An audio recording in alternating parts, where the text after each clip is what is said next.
America বা মালয়েশিয়ার শততলা tower, আকাশ চিরে বের হওয়া এমন টাওয়ারের নাম এখন বাংলাদেশের সাথেও লেখা থাকবে।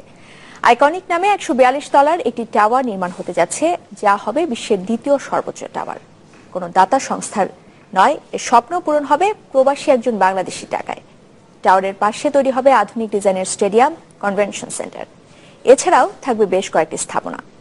নির্মাণে খরচ ধরা হয়েছে প্রায় $4 বিলিয়ন বা ৩২,০০০ কোটি টাকা। সংশ্লিষ্টরা আশা করছেন ঈদের পরই এ সংক্রান্ত চুক্তি হতে পারে। আরো জানাচ্ছেন জিমি আমির।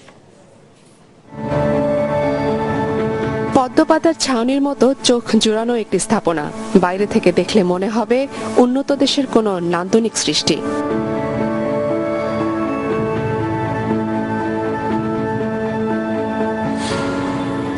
ভেতরেও রয়েছে ভিন্ন অঙ্গিকের উন্নত ডিজাইন।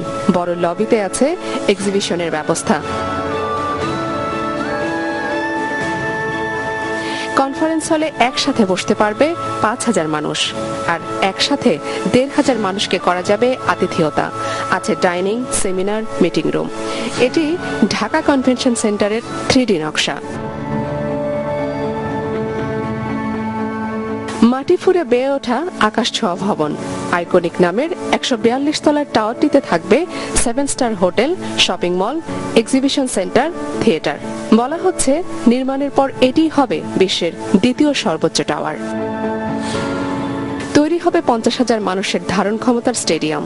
এছাড়া হাসপাতাল ও নার্সিং কলেজ, সুইমিং ক্লাব ও বোট স্টেডিয়াম, গলফ ক্লাব। এসবের পাশাপাশি থাকবে আবাসিক ভবনও। পূর্বাঞ্চলের ১৯ নম্বর সেক্টরে প্রায় ৭০ একর জায়গা নির্ধারণ করা হয়েছে এসব প্রকল্পের জন্য। এখানে মোট ৯টি প্রকল্পে খরচ হতে পারে $4 বিলিয়ন। প্রকল্পের পুরো টাকাই দিচ্ছেন যুক্তরাষ্ট্র ভিত্তিক নির্মাতা প্রতিষ্ঠান কেপিসি গ্রুপ, যার কর্ণধার বাংলাদেশি বংশোদ্ভূত কালী প্রদীপ চৌধুরী। সিলেটে জন্ম নেয়া চৌধুরী যুক্তরাষ্ট্রের নিজের পেশা ডাক্তারির পাশাপাশি গড়ে তুলেছেন নির্মাণ প্রতিষ্ঠান। বিশ্বের বিভিন্ন জায়গায় রয়েছে তার তৈরি অনেক ভবন। আর বিশেষ করে এই ভদ্রলোক, উনি একবার বাংলাদেশের চেষ্টা করেছেন একটা বড় হাসপাতাল, 450 বেডের হাসপাতাল করা, ফেল হয়েছেন। আমাদের ব্যুরোক্রেটিক রেড টেপে উনি চলে যান।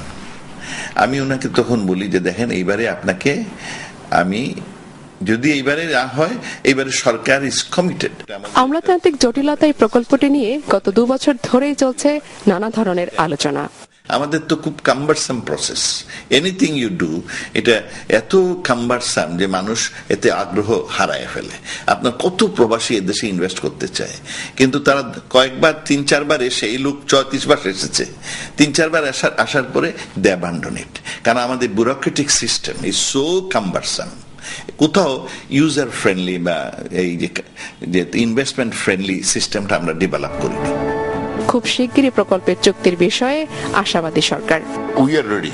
আমার চেয়ারম্যান এবং আমার ইঞ্জিনিয়ারের সাথে কথা বলছি, উই আর রেডি। উনি যখনই আমাদের পেমেন্ট করবেন নিয়ে যেতে পারেন। আমি ওনাকে সর্বাত্মক সহযোগিতা করব টু ডু ইট ইন পূর্বাঞ্চল। পূর্বাঞ্চলের এই জায়গাটাতেই ১৪২ তলা আইকনিক টাওয়ার তৈরির কথা রয়েছে। আর এই প্রকল্পটি নিয়ে আলোচনা করতে কেপিসি গ্রুপের কর্ণধার কালী প্রদীপ চৌধুরী ঢাকায় এসেছেন ৩৬ বার, এবং দ্রুত কাজ শুরু করতে পাইলিং এর জন্য হেভি যন্ত্রপাতিও তিনি প্রস্তুত রেখেছেন। সংশ্লিষ্টরা বলছেন আমলাতান্ত্রিক জটিলতাগুলো কাটিয়ে ঈদের পরই হয়তো এ সংক্রান্ত চূড়ান্ত চুক্তিটি হয়ে যাবে। জিমি আমির, চ্যানেল 24, পূর্বাচল, ঢাকা। 100 বছরও কি